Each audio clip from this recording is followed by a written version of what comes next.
All right, well, welcome to Failsafe Radio, a new music podcast. This is one of your hosts, JT, and I have my very good friend with me. What are you going to go by on this show? It's Heather. Heather. I was gonna say you're the host. I'm an audience member. Nah, not at all. This is a collaborative effort. It's a collaborative effort. I'm more like a stowaway than. Never. Okay. So yeah, this is a new project that we're taking on, Failsafe Radio. Basically, each episode we're going to choose some songs, both Heather and I, and we are going to discuss them. We're choosing songs.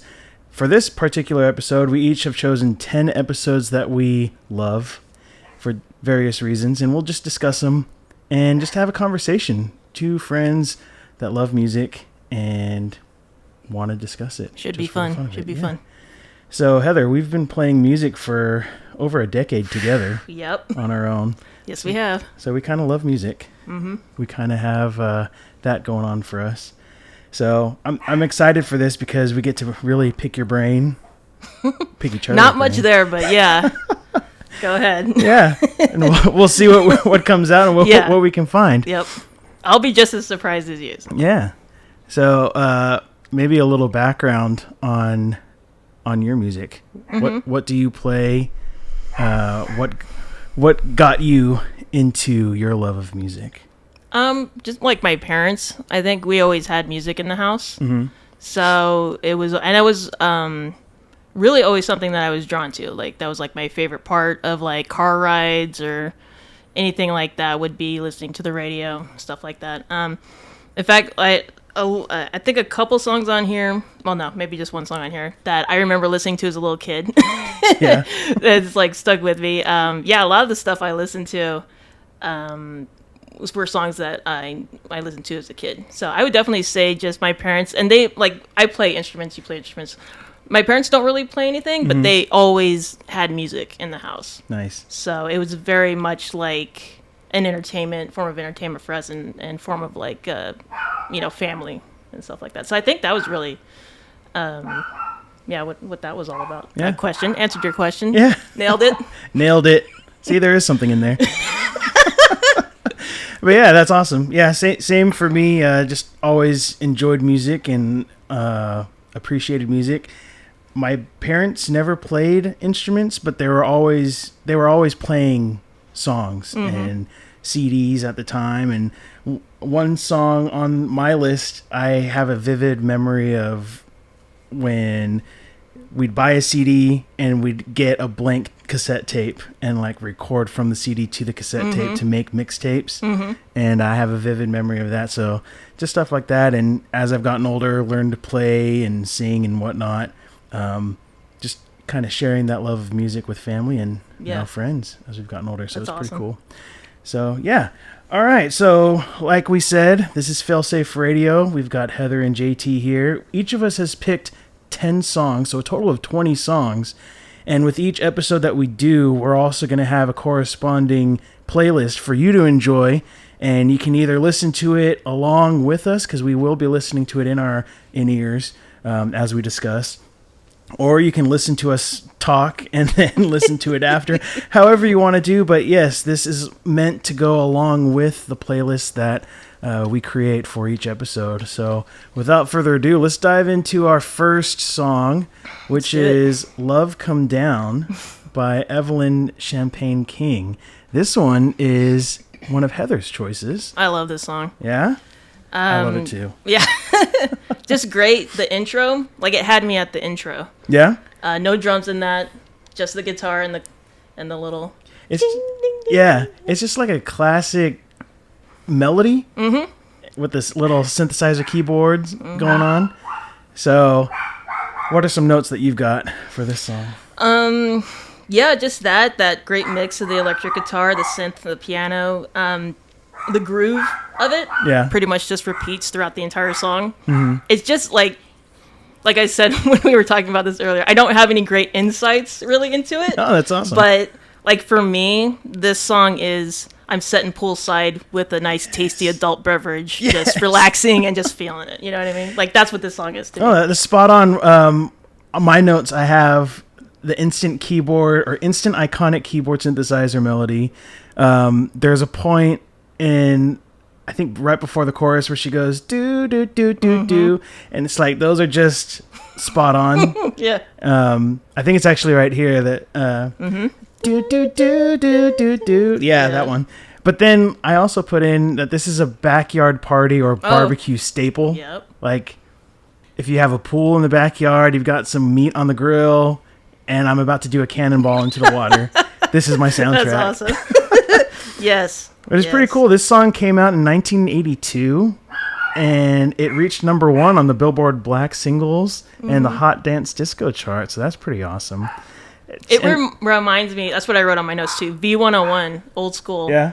And I don't know, because like I said, we don't listen to the radio anymore. We decided to make our own radio station. Yeah. Does V101 play old school anymore? I don't even know what station that is, so you got me there.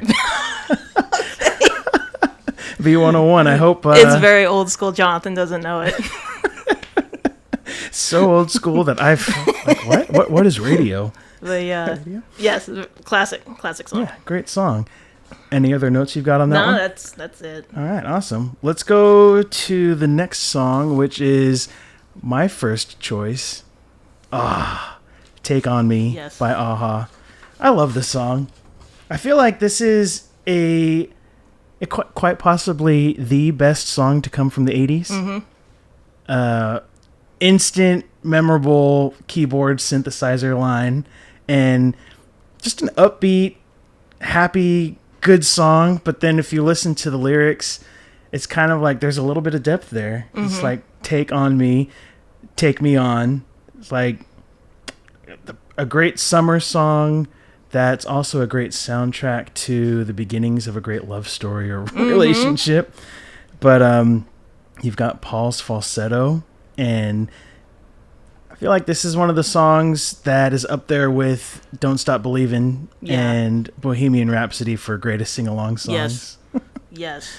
I was pretty much the same thing. Iconic 80s song right here. Iconic 80s song, iconic 80s video. I can't hear the song without picturing the video. The cool drawing and cartoons. Very cool. Yeah. Same thing as you. Catchy, poppy. I love that he sings slowly for the chorus, but the music is still fast, if that makes sense. Like that contrast of a slow take on me, and it's it's still going. Yeah, that's awesome. That's my favorite part. I never really noticed that, but that's true. It's a great song. It's insight number 1. What's that? Insight number 1. Yeah, right. It's great. But yeah, if you love the original of this song, they do an awesome version on MTV Unplugged, and it's like stripped down and kind of slower and more emotional. I highly recommend checking it out. It's pretty cool. Yes. But that's Take On Me by H.E.R. And if you like it, yeah, I am with you on that one. So Heather's pick number 2. Ooh. Everlong by Foo Fighters. Yes. What made you choose this song? This is another one, Song of My Youth. Yeah. I can't remember exactly what year this came out. 1997. 97. Yeah. That was right when I was getting serious about learning to play guitar. Oh, really? Because we had gotten a cheap guitar and stuff. Me and my brother shared it. And I got like a beginner's video on how to play chords and stuff like that. So it's kind of like messing around with it, having fun, but not really taking it farther than playing occasionally. Okay. And then when I like sat down, I was like, okay, I actually want to be good at like playing guitar. So started learning it. And then this was one of the songs that I learned after that. So that's what this song is to me. And we've done this cover, right? Yeah. So we played it. So that's kind of like why this one's on the list. That's cool. Yeah, very cool song. The drumming in this song, to me, is what makes it. Yeah. And I remember, too, trying to figure out the drum. Anyway. It's a unique... Taylor Hawkins has a unique way of doing his drums on this song. Speaking of Taylor Hawkins, interesting note that I discovered when just looking up this song. This was the last song ever performed by Taylor Hawkins before his death in March 2022. Wow. So that's pretty awesome. Yeah. And Everlong is usually considered probably the best Foo Fighters song among their fans and critics. It's like a staple Foo Fighters song. It's cool looking at the background of the song of how it came about, that Dave Grohl was playing his guitar in between takes when recording their song Monkey Wrench, and he was just messing around on the guitar, and he stumbled on what he called a Sonic Youth ripoff riff, which he thought had the same vibe as their song Schizophrenia. And he said that the song's about a girl that he'd fallen in love with, and it was basically about being connected to someone so much that not only do you love them physically and spiritually, but when you sing along with them, you harmonize perfectly.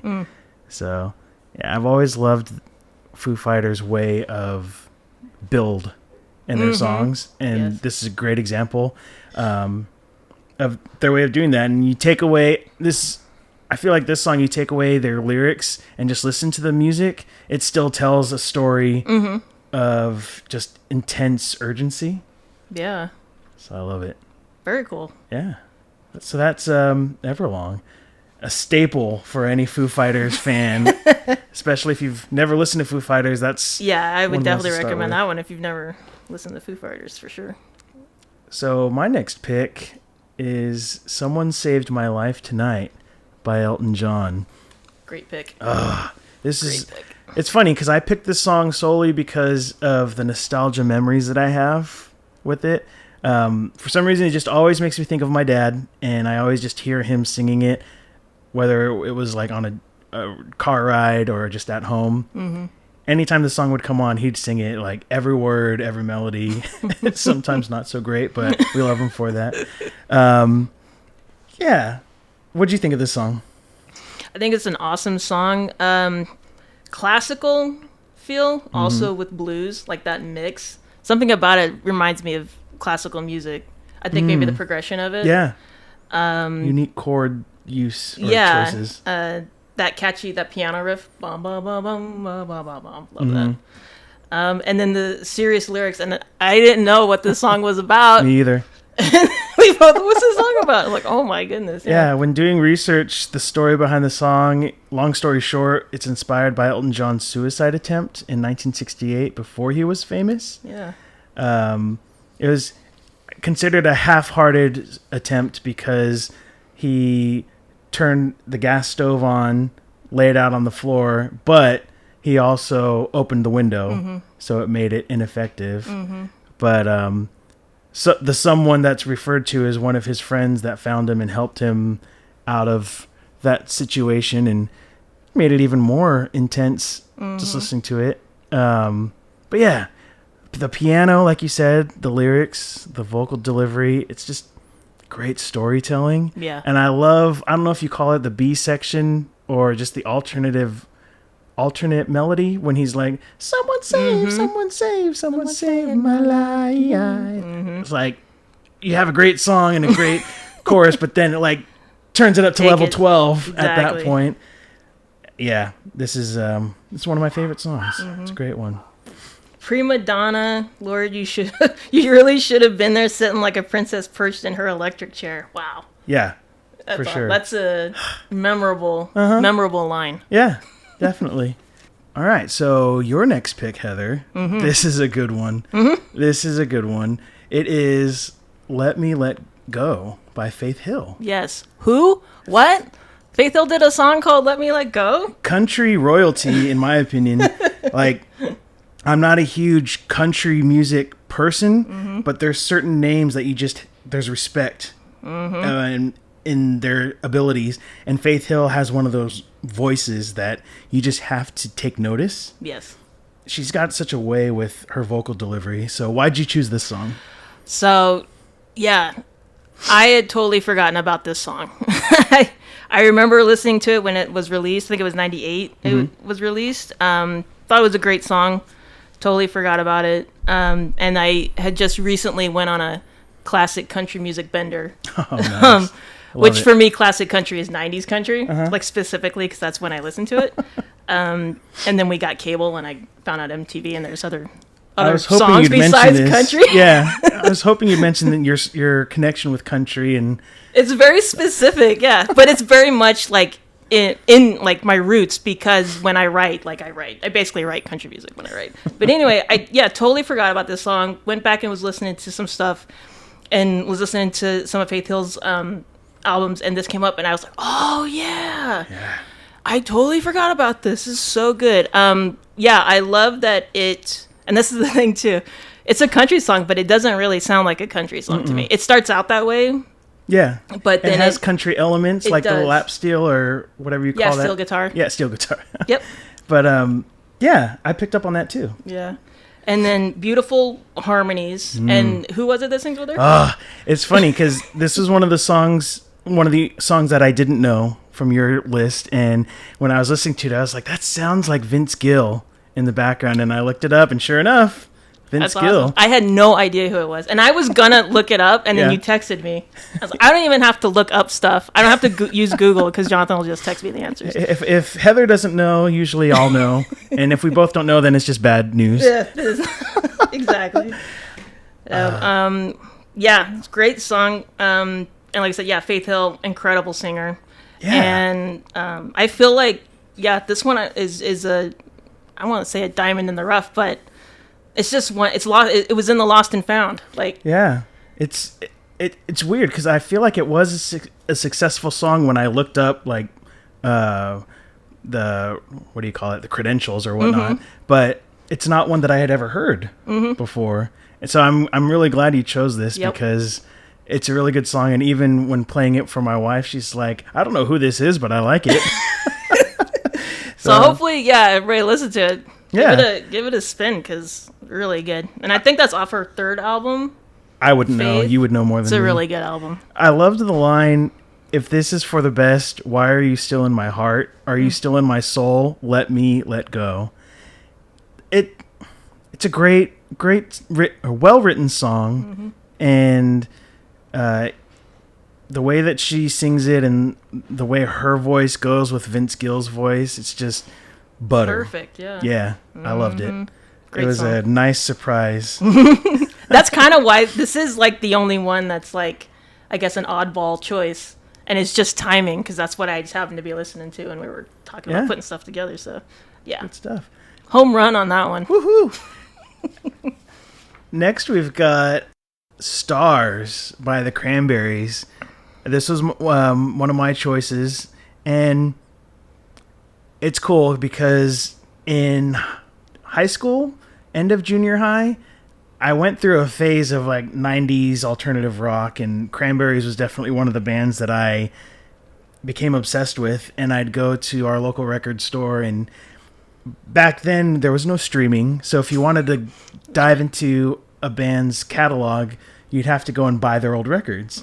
So they were one of the bands where I bought every record, and like with each time I'd listen, or each album I'd listen to it and stuff. But the first one I did was their Greatest Hits, and this was their song that they released as a single for the Greatest Hits collection. I've always liked this song, and I always thought it's like a very well written love song, because it's just talking about the person that you love, taking them as they are, even the things that they hate about themselves. And when my wife and I got married, we included this in our little mix CD that we handed out as favors. Yeah. Cranberries. What did you think of this? I was not familiar with this song. Yeah. So I mean, I know Cranberries. But I was not familiar. It's a great song. I love the way the guitar sounds on it. It's got that shimmery distortion sound on it. It's very 90s. Yeah. Very 90s rock on it. And this, like, it's kind of clean for the verses, the sound and everything. Yeah. And then come back in and stuff. And then the outro for this I really like. Yeah. I wasn't expecting that. When she does the stars, that one, or the whole guitar? thing, like and then even the guitar at the end, where it kind of leaves you hanging, the melody of it. I don't know if I want to explain chord progressions, but the way that it goes, this song goes, that the chord and the notes that it ends on, it just kind of hangs out there. I like it. If you enjoy this song, watching the music video, to me, it made me love the song even more, because I don't know, something about when bands do music videos in the middle of the forest and trees. If it's not the forest and trees, if it's like involving water somehow, like that's all I ask for. Like give me something dramatic and cool looking. But yeah, I love this song. It's a good one. Good choice. Yeah. All right, next on Heather's list, would you like to introduce this one? Oh, which one is this? I'll Be Around. I'll Be Around by the Spinners. Yeah. This is another one. This is, for me, this is like Love Come Down as far as like iconic, like classic, great song. That intro. Like it starts and you're just like, I know what song this is. I love that it's only like, I want to say it's only 3 chords progression that they're playing throughout the song. I love songs like that. Yeah, it's kind of a, but I say that's a slower rhythm or beat to it, but I'm still moving to it. Yeah. It's very cool. Very cool. Kind of like a slow groove or a slow burn or something. Yeah, and then just they have the part here where strings and horns kind of together and offset each other. I really think that's cool. Yeah, it's a great song. I made a note of that. The rhythm and percussion section mixed with the strings and the organ, and then you have the little bit of horns. It's a good feel. And where did I marked down? Oh yeah, it came out in 1972, and it's like the epitome of what you'd want from a great 70s song, I feel. And good lyrics. I loved the line, "This is our fork in the road, love's last episode, there's nowhere to go." Yep. And great voice, great falsetto. It's funny. It's like a feel-good song, but at the same time, it's kind of a melancholy lyrical content. So I guess it kind of just leaves you feeling hopeful. Good. So, any other thoughts on I'll Be Around? I just want to listen to it. I know, right? I'm like enjoying having it in our ears. Just like, good. It's good. It's just, I think that for me, it's just that, lyrics, the singing, and just that the repetitiveness of just the 3 simple chords like that. And I can't tell if that's bongos or congas that are something. It's something out of the ordinary drum kit. But I love, and the rhythm of it too. And then this part with the strings and the horns. Like mirroring the horn section. Yeah. Great choice. Great choice. It's funny because when I saw it, I wasn't familiar with it, but then when I put it on, I was like, oh, I know this song.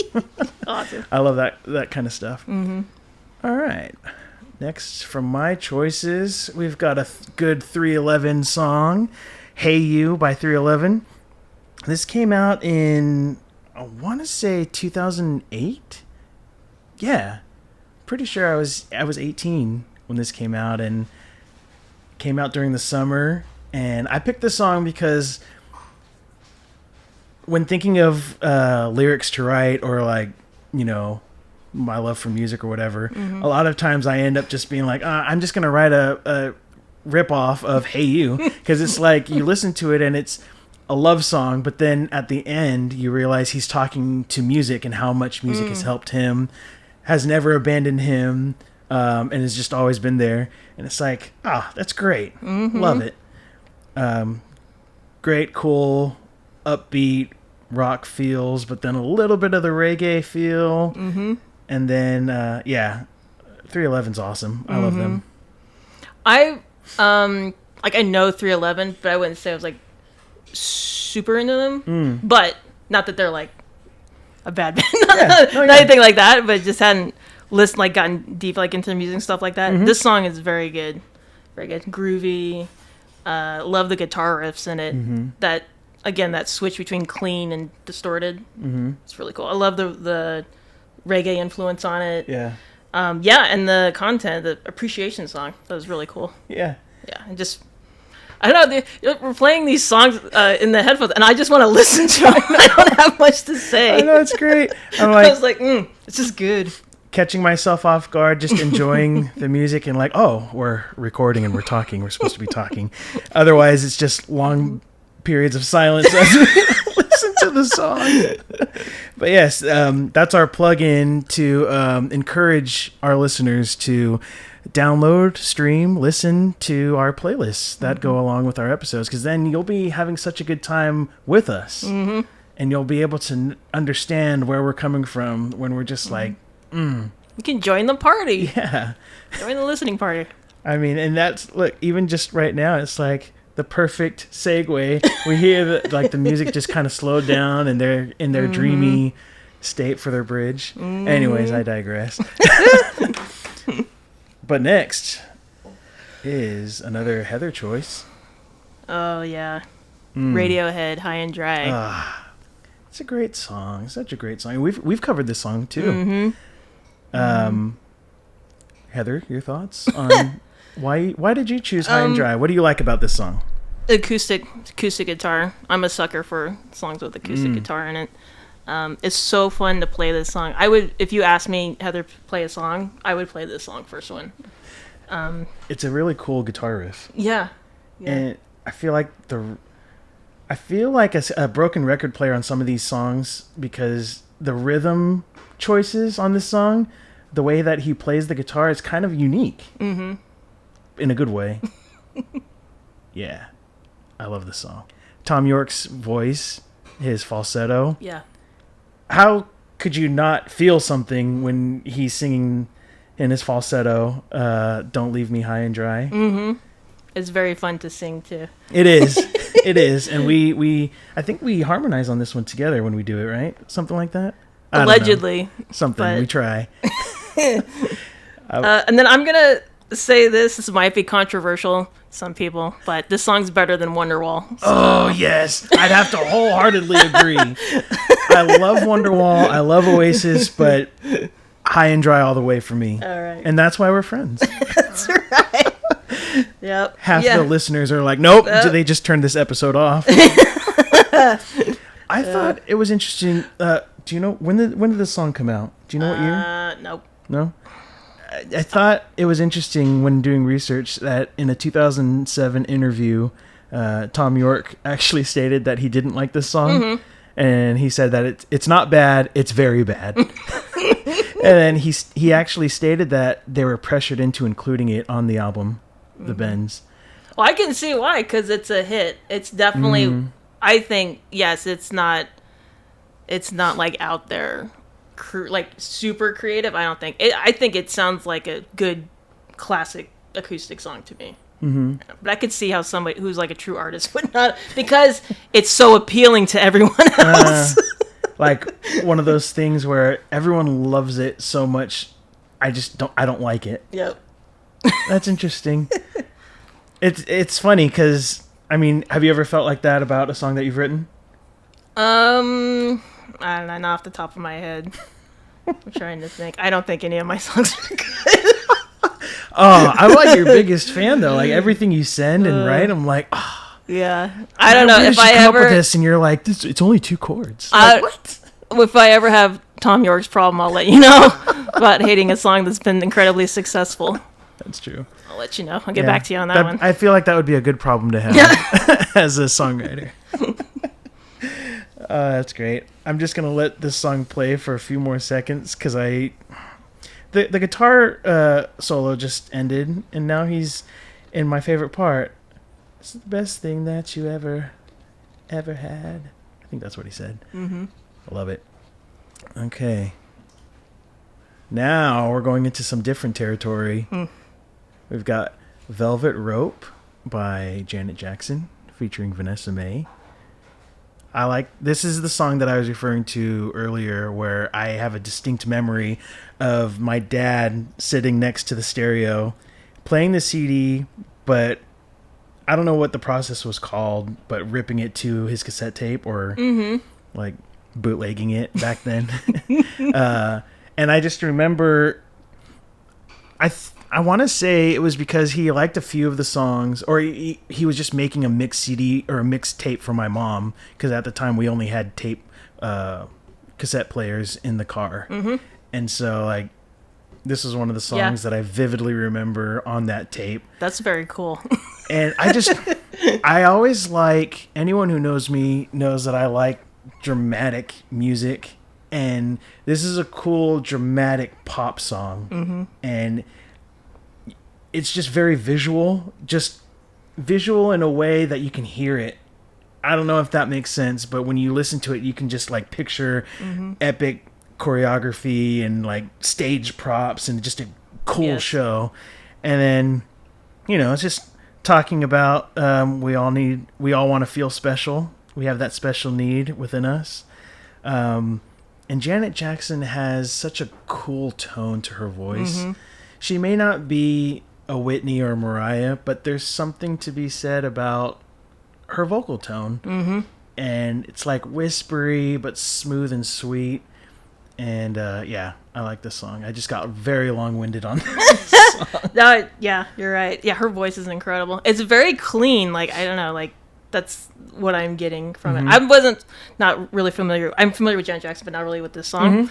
I am moving to I'm listening to it, and I can't not move to it. And I think that's what you're talking about too. Like it's like visual. You see dance move. Like I'm listening to it and I'm picturing dancing. Yeah, you've got to just vibe out to it. I like that it's slow and kind of, but it moves at the same time.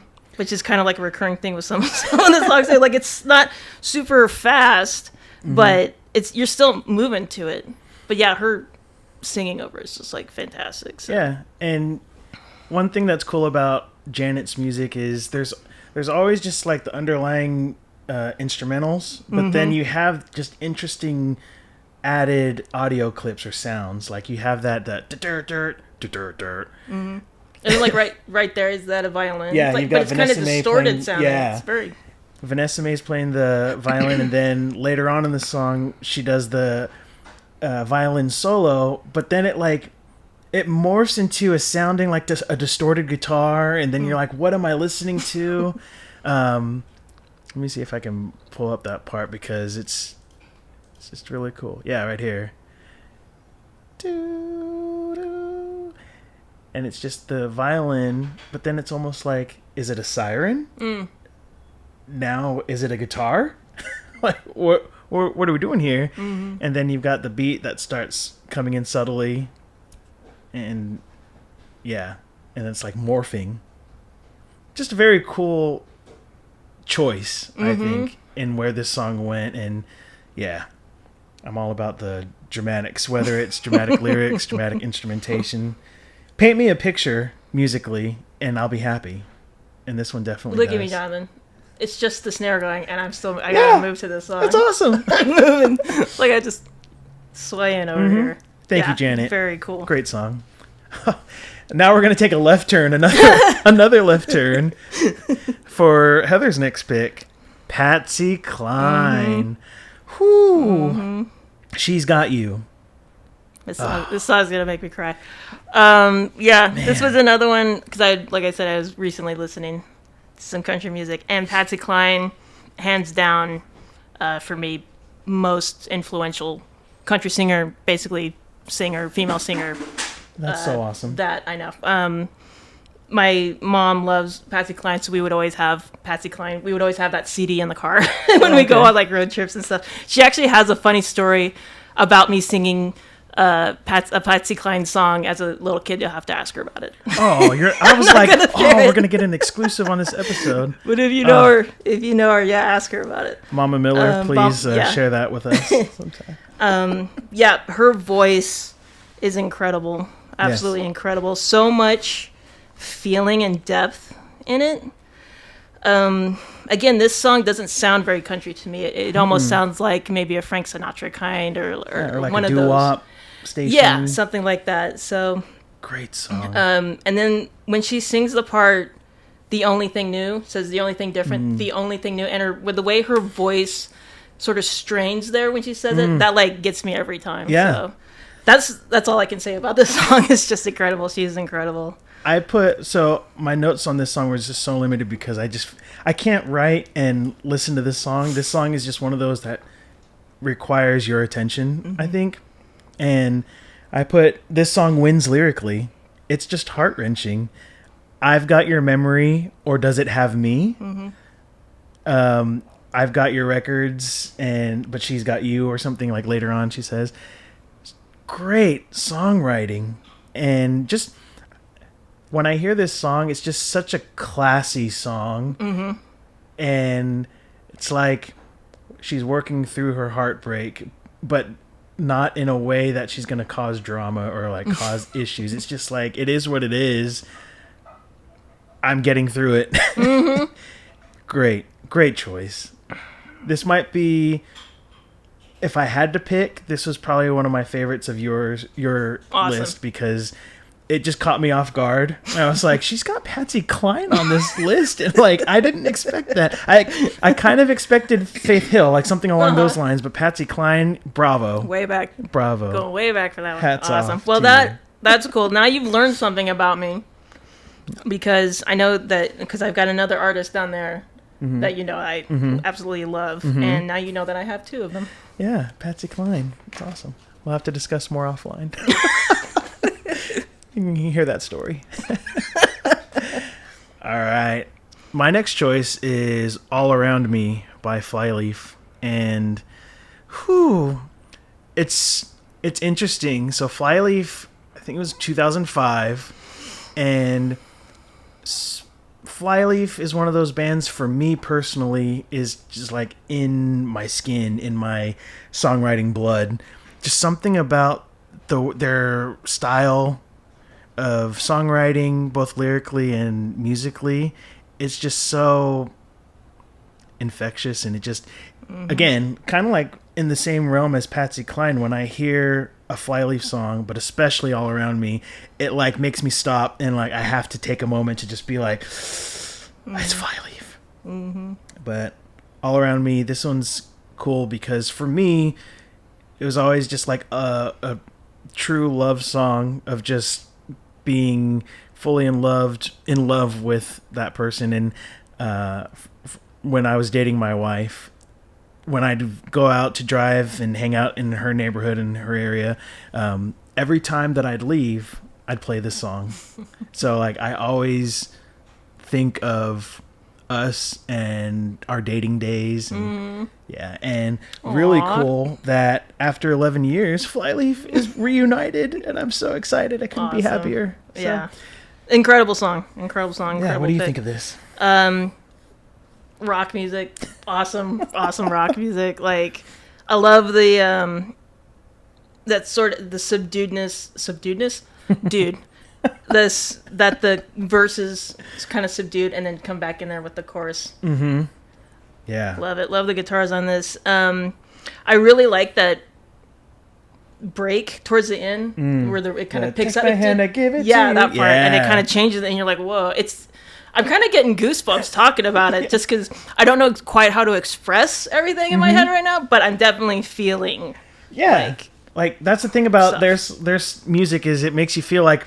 I just noticed that both of us a few seconds ago, we were both just kind of headbanging. Like it's one of those songs where you just have to like show through your body that you're like into it, and the build, the I'm alive, great build.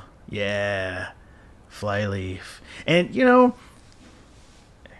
give me as much of a hard time as you want for listening to chick singers or whatever, but there's just something so cool about a female fronting a band or a group and just putting it all out there. It's so it powerful, empowering. I don't know, but it's really cool to see that. And Flyleaf was one of those ones where after a certain wave of female fronted bands, there seemed to be like more on the scene, and it's more kind of accepted and cool. That's so funny that you said that, because up until you said female singer, that had not even popped into my head. Yeah, nice. That's kind of like where I was like, oh, this is just an awesome song. I think that's cool too. Like for me, like I didn't even think about it that it was a woman singing with a rock band. It's just a good singer, good band. Oh yeah, that's how I am when I listen to music. But it's funny, like growing up, it was always brought to my attention That it's by somehow others. different. That it was just like, Flyleaf, it's just one of those chick bands. No, Flyleaf. It's a good band. It's a great band. Yeah, like. And I'll get off my soapbox now. We don't want to take this too far. Yeah. Moving on. Ooh. All right, what do we got? Oh, okay. Dance with Here we go. Somebody, The Midnight. Great choice. Another Thank great you. choice by Heather. This pick was also, I think, because I had went so far into the past with Patsy Cline that I wanted to I asked myself the question, who do you listen to that's new? Well done. And I don't have a ton, but The Midnight is one of them. Yes. I think this is off of, I want to say Monsters, yes, which I think was 2020. Yes. Yeah, it's just great. I love the way this song sounds. It's very 80s. Mm-hmm. I'm very much like 80s retro, synthwave, like all of that stuff. Which, yeah, perfect. What else do I... Oh, you can't go wrong with the saxophone. They have many of their songs have saxophone solos in them, and I think that's why I fell in love with them. And this is no exception. This one has a great saxophone solo. Because you don't hear that very often. Mm-hmm. So, like, when you hear it, and it's done well. Yeah. Like, oh, yeah. I kind of feel like they've taken, and other bands have done this who kind of play the same kind. You take, like, the best, your favorite parts of 80s music, and then you put it, make something new out of it. And that's what I feel like they have great synthesizers in it. They've got a great 80s backbeat to it. They have saxophone. I was also going to say the voice mod for the chorus sounds like a Muppet, and I like it. Dance with somebody, dance with somebody. Because, and, like, see, like, that part of the chorus, it reminds me of that 80s song, and I can't remember what it's called, but it goes, doom, bong, bong, like, that's what it reminds me of, that sort of voice sound effects. I don't know. That's funny, because for me, when I heard this song, love this song, in the best way possible, I feel like this could be musically the younger brother of Toto's Africa. Mm-hmm. Like, maybe because it's kind of like a slower but upbeat rhythm. I don't know, but yeah, it's great. The Midnight is one of those bands that I love playing whenever I'm driving or I'm outside. Mm-hmm.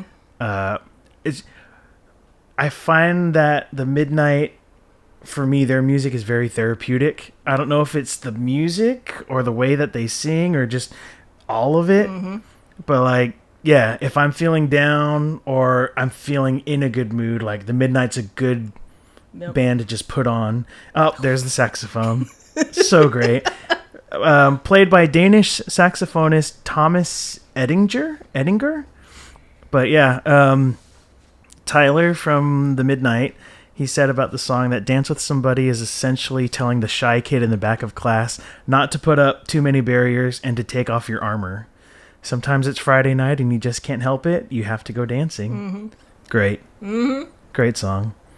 Another visual song, too. Like, you can just see the purples and the blues. Yeah. 80s synthesizer. Yeah. And that's the most recent music that I listened to. 3 years old. It's great. It's funny. I discovered them during the pandemic around, 2020. So, love them. Instant hit with us. As music fans. I'm trying to think how many albums they have. So many. 5 or 6. Maybe 6. Something like that. All great. Really cool. Really cool. If you like that sort of nostalgic 80s feel to it, but also modern at the same time. They do it well. It's great, yeah. Mm-hmm. If you like this song, you'll like them. Love The Midnight. Oh, and next we've got... Oh, man. This is probably one of my favorite songs ever written.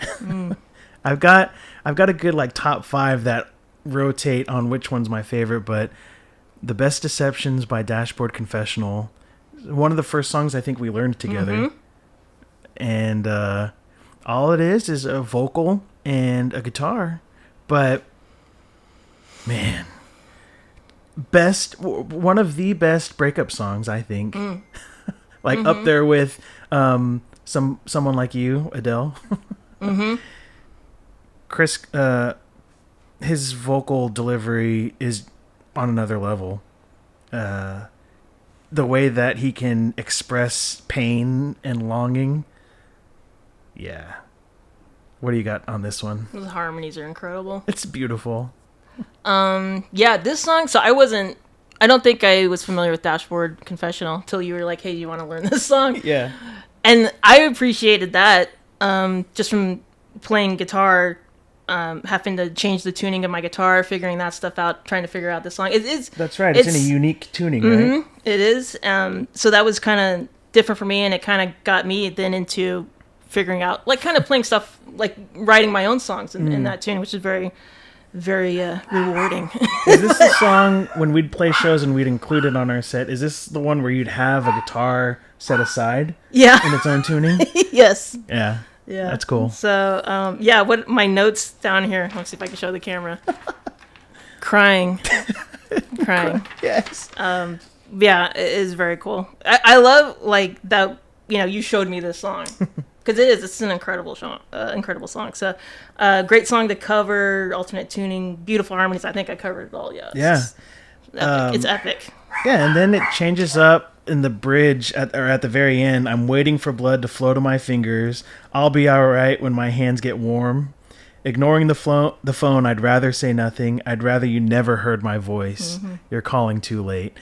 Oh, man. Like, you could spend a whole episode just dissecting this song lyrically, musically, and just... There's so much to say. But, yeah, good job, Chris, on writing this one. It's definitely a banger, as the young kids would say. Okay. Even the dogs are excited about that one. Mm-hmm. Best Part by H.E.R. featuring Daniel Caesar? What? Heather, this was a very welcome but surprising choice. Awesome, good. And I want you to just explain yourself. Okay. Yeah, like this one was another one where I was like, I don't feel like the Midnight's enough. I need to... Who else am I listening to? And I started listening to her this year, or the end of last year. Really? I guess it was. Because I kind of knew some of her songs. But I ended up watching, they did like a remake of Beauty and the Beast for Disney or something like that. And it was like live action plus the classic, not cartoon, but animated movie. Like it was a mix of all that. And I really got to see her sing. And I was like, whoa. So then I was interested, like, let me go get some of her albums so I can listen to her. So this one really stuck out to me. Of course, acoustic guitar. You had me at an acoustic guitar. The fact that she plays guitar, I think is amazing and incredible. So that I was sold just from them. This song could sound terrible and I still love it, but it doesn't. It sounds, it's just so good. Like we said, all you need is an instrument and a voice, and harmonies too, if you got harmonies too. But great love song, just beautiful. Yeah, it's butter. Butter. And this song, there are harmonies because her voice with Daniel Caesar's voice, it's like the perfect match. Their harmonies in this song are so awesome, and just natural. And I love her because she's just got a coolness about her. Just when you watch her perform, I've seen her perform on like the Grammys and I think the BET Awards she's done. But usually it's like watching a female Prince almost, or like in his early stages, because it's like she's got this cool confidence without being cocky in her performance, but then she'll transition from singing to jamming on guitar, and then she's back at the piano, and wait, now she's playing drums and there's glitter coming off the drum pads. Like, what is happening? Awesome. But this is amazing. She's I feel like she's huge in a way, but underrated in the same breath. Like, she's very talented, and she's one of the ones to watch that's on the scene right now. And lyrically, I loved in Daniel Caesar's part, "You're my water when I'm stuck in the desert. You're the Tylenol I take when my head hurts. You're the sunshine on my life. You're the best part." And then at the end, "If you love me, won't you say something?" Yeah. Her voice is incredible. Great. Really. Another good choice. And I think a lot of our listeners will enjoy this song too. Yeah. I think it's a cool one. Okay. Next on our list, another choice by yours truly. Depeche Mode, Home. This one, Depeche Mode, written by Martin Gore, who he's one of the vocalists for Depeche Mode. The thing about this song, it's mainly driven by the rhythm or the percussion and just atmospheric noises, and then the vocal. And then you have some synthesizer come in because it builds throughout the song, and then it climaxes to the guitar solo. And I was not expecting his melody to be that, because it sounded very kind of dark. Yeah. The music, and then he's kind of up here. Yeah. And Yeah. It's very unique melody, I think. Yeah. I'm glad you pointed that out, because normally with Depeche Mode, you expect like that low rumble voice from Dave. But yeah, it's such a cool song. I love just the feel of it. And for some reason, this has always been one of my favorite Depeche Mode songs. I love the chorus, the way it just changes from where he was in the verses. It's just more like epic, and I thank you for bringing me here. Yeah, and one of the few guitar solos that I've learned on guitar. Is that right? Yeah, that's awesome. Yeah. Do you have any other thoughts on this one? Just like we had already said, just that contrast between the music and the vocal melody. I really, really, really, really like that. And it's moody and it's dark. I love moody and yet beautiful. Yeah, it's moody and dark, yet somehow hopeful, and yeah, you're looking forward to it. Good stuff. It's a song that kind of leaves me speechless in a way. Like, one of my favorite songs, but maybe I shouldn't have picked it for this episode, because like I just listen to it. Yeah. That's all I can say. Just listen to it, enjoy it. Maybe listen to it on a late night drive with the windows down, turned up. Just turn it up and see for yourself if this song makes you feel. We'll do that when I drive home tonight. Yes. Okay. A Pink Floyd song made our list. Yep. This is by Heather. Choice by Heather. Wish You Were Here. Pink Floyd. Okay. Yeah. What can I tell you about this song? Iconic song. I love when the acoustic guitar comes over the distorted guitar. I think that's a cool musical moment in the song. Yeah, what can I say about Pink Floyd? They're another one. Huge influence on me. David Gilmour, like, huge as far as like playing guitar and stuff like that, songwriting. It's interesting because Pink Floyd's one of those ones where, like, I know the name, I know the album covers, and I know a couple of the songs, but I think just my parents being who they weren't themselves Pink Floyd fans. So they were one of the bands that I never really was exposed to until we became friends. And I know that Pink Floyd's a big part in your musical journey. Yeah, and I wasn't familiar with them until, like, I want to say like 98. Okay. And that's like when I started expanding to and started learning songs to play on guitar and stuff like that. And they're like, the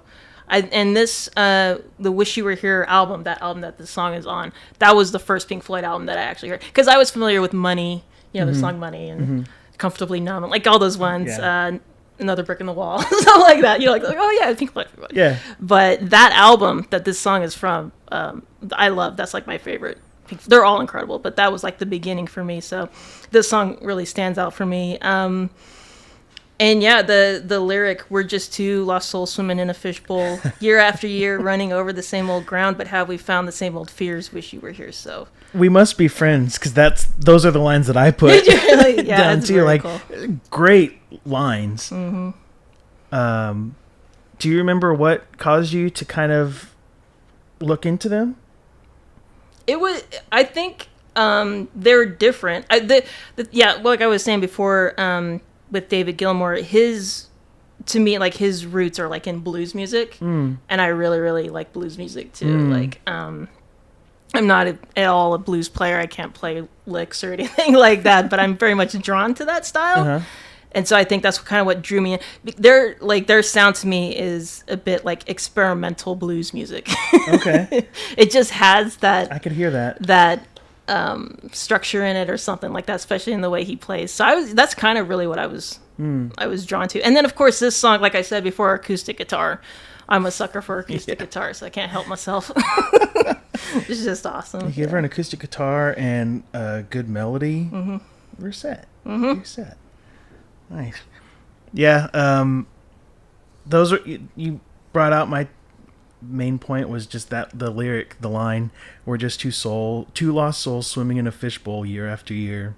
Like, and the way he sings it, it's so visual, and it tells it like you just read that on a sheet of paper and it just causes you to just stop and like think like, oh, where are we going here? Like that's deep. Yeah, and this song is about Sid Barrett, who's a former member of the band, and how his decline into mental illness along with heavy drug use is sort of like, took it too far, I guess. Yeah. I'm not quite explaining it right, but they've done like interview, like Roger Waters has done interviews and stuff like that. You can look it up on YouTube. This is like where he was coming from when he was writing this. So it's a deeply personal song that they, wrote about their friend and former bandmates. So yeah, if you want to look into that, it's I always feel like I'm not explaining. I'm not giving this song the justice it deserves. That's how I felt with the last song. That it's just like, just listen to it, people. Just listen to it and watch YouTube. Yeah. Watch the band talk about it because they can do a much better job. But I think it's a great song. I think it's well structured, deeply personal, and yeah, just a great song. Yeah, I read something like that where he said that, and I think Dave Gilmour, he said he kind of left it a little more up for interpretation on how, for anyone else, it could be about someone needing to be present in their life and, being there. So, but he said that anytime they play it, that's who he thinks of is the former bandmate. So, yeah, awesome. Okay, we are moving right along. Woo, we've got Lauryn Hill, X Factor. So, Lauryn Hill, something about this album, the Miseducation of Lauryn Hill, it's such an album. And as a fan of many different genres of music, Lauryn Hill's a special artist because she's a hip-hop artist. She's an R&B artist. Sometimes she's got like gospel moments in there. She is like the whole package on this album, and I respect artists who are able, especially like hip-hop rap artists, who can also throw down vocally. And Lauryn Hill can, she's got a set of pipes on her. And this song's just always been, even when I was little and I first heard this song, this was one of my favorite songs. Just, you can just feel the emotion as she's singing the lyrics, and the great storytelling. So, that's what I got from it. Yeah, I totally agree. The lyrics on this are just break my heart. And her vocals on it, absolutely incredible. It's I would say it's a bit stripped down. I wouldn't say the basics, basic band, but you know what I mean? Like it's not totally, it's not grand or anything like that, and it totally holds its own. Because that's all you need. It's just now it's just emotion, and just listen to me. Yeah. You know what I mean? Like it's perfect. It's perfect. Yeah. And the last chorus. I don't have the words in front of me. That part. Yeah. Oh. Yeah. Other than that, like, tell me who I have to be to get some reciprocity. See, no one loves you more than me, and no one ever will. And the way that she sings the line, it ain't working, it ain't working. Like, again, a broken record player moment. Great storytelling, but also delivering the lyrics in a way that just breaks your heart. And this would be a great song in a Broadway musical during a heartbreak scene, and like, what's going on? Like, we need to make this work. Like, why is this happening? Like, almost like a internal soliloquy, but then also words that she's singing to that person. And then it's cool. You've got the background, like bird noises that just add something to it. Like, you can picture it outside, like these two people. I'm like, listen to me. We're on the streets of New York, like outside of an apartment or something, and they're having their moment of disagreement. But Lauryn Hill, X Factor, great song. Okay, Heather, your last song. Would you like to introduce that one? What can I say? So this last song is from a group that is named after the lead singer of the group, H.E.R. Quite the group. And it's the Sweetest Taboo. And yeah, this is another one. Like a lot of these, I literally listen to the song at least once a day. Like it's on my work playlist. So I know you've always been a fan of Sade's music. Yeah. As far as I've known you, like that's been a constant. In a great way. And her voice, the band is incredible. Her voice is iconic. Like as soon as she starts singing, well, as soon as the music starts, you know what song it is. But her voice is just absolutely incredible. I don't think I sing I don't think I sing like Patsy Cline. I don't think I sing like Sade, but they've definitely like influenced me and inspired me too. You know, to sing and stuff, and like when I write songs and stuff like that. I was gonna about this that intro. It's such a cool drum beat, and I remember trying to learn that one too on the drums. It's very cool. This song, it's like it's slow and fast at the same time, and I love that this song is somewhere in there where it's like I can relax to this song, but I also want to move to this song. I think that's very cool. It's funny. That was one of my notes. The rhythm section delivers such a unique tempo. And it's not your typical rhythm, but it gets you grooving and fits just right with everything else that's going on in the song for it to just have a flow. And it's almost like a nice tension. Yeah. Like, almost like a tug and pull or something. Like, I don't know. There's just something there that's, sweet as taboo. Yeah. I think I love the guitar riff. This is just a little pluckiness of it. I'm pretty sure this song only has 3 chords, like a 3-chord progression, and again, it's repeated, and it's just incredible. I think what we've learned from a lot of these songs is like keep it simple. Yeah, keep it simple. There you go. These are all memorable songs, and we love them for a reason.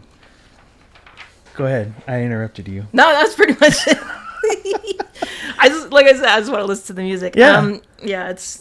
It's just such a cool song. And yeah, Sade is another one. I remember I have a distinct memory of listening to Smooth Operator in the car as a kid, driving somewhere with my parents. And I mean like young, like I mean like 3 years old young or something like that. Like I'm not pretty sure my little sister wasn't born yet. You know what I mean? Like, yeah. So I'm pretty sure I was definitely influenced by my parents' choices in music. You know what I mean? And they got good taste. Like, I love all those songs. So I'm pretty Sade's sure up there. Sade's greatest hits album, the black and white cover of just her face. I'm pretty sure that was one of the albums we listened to on my first Disneyland trip, like driving in the middle of nowhere, and I just remember Smooth Operator.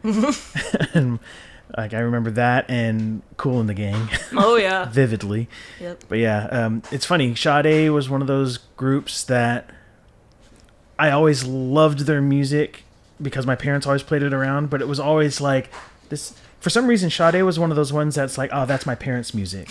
But like once we became friends and like, you know, I was exposed to your love of Sade. He became it's different. like, okay, like they're cool. Yeah.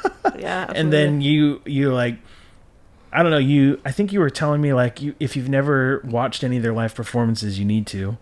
And I watched, I think it was their Lovers Live or something like Lovers that. Rock. Yeah. Great. But I think show. it is called Lovers Live. But from that when they released that album, yeah. Yeah. But yes, very cool. I'm just enjoying some Sade in my headphones. Which, that was your last song, and that brings us to my last song, which is "Go Your Own Way" by Fleetwood Mac, written by Lindsey Buckingham. I have to be honest. The first time I heard this song, it actually wasn't the original. Oh, really? Yeah, first time I heard this song, it was watching a Cranberries concert, and the Cranberries covered it, and I think I was 14 or 15, 14, and I was just like, I've never heard this song, or at least I never paid attention to it, because I'm pretty sure my parents played it, but I was like, I need to find out what song this was, and I remember looking it up, and it's a Fleetwood Mac song, and that's actually what exposed me to choose my own way of listening to Fleetwood Mac. Yeah. Because I remember my parents had Fleetwood Mac albums and the greatest hits, but, 14 is kind of the age where you're like, I'm going against what my parents like or whatever. But then it's like, oh, it's Fleetwood Mac. So it kind of brought me around in a circle to now, okay, now I'm going to go dig into what else my parents had in their collection. Maybe they do have good taste. Yeah. Oh. But yeah, this is a great song. What do you have? Yeah, iconic 70s song, iconic band. I think the drums make it for me. For the verses, I think that's really cool. The way Mick Fleetwood played those. Let me see. Second chord progression for the verse, and then add third for the chorus. Just that, yeah, the way it goes back and forth for the verses, and then this for the chorus. The harmonies are awesome. Yeah, the harmonies on the chorus are what get me. Yeah, the guitar solo. I think it's coming in right here. I love that it's not doing too much. I kind of don't like it when guitar players just go crazy. It's like control. It's too much. Yeah. For me, it's just noise. But to me, this is almost like someone singing a line. Like I picture the guitar singing to me and it's telling me something. That's what I like it when they it's not a lot happening, and I feel like there's a point to each of those notes in that melody. That's a good note. I like that. Yeah. I always liked, it's like an angry song, but also just kind of like, just go. Go your own way. I don't know why. It just always drew me. Even hearing the Cranberries version, it's just a really well-written song. And obviously when I heard Fleetwood Mac's version, I just enjoyed it even more. Because it's like, oh, man. I love this. This is the drums going. Yeah. It's just going. It's just great. Yeah. Good stuff. So yeah, that was our first episode of Failsafe Radio. There it is. You had 20 songs there. How you feeling? I feel really, really good. It was finally fun to actually talk to you about this stuff because we didn't talk about this, or we tried not to. Yeah, it's been a few weeks the show and stuff, that we've kind of been brainstorming and planning this. Yeah, I think your picks were incredible. Great choices. And like I said, some of them I'm familiar with the band, but not the song, so I really appreciated being able to get in and listen to those ones. Oh yeah, you know me with my deep cuts. I'm always like anti whatever's popular in a band's or artist discography.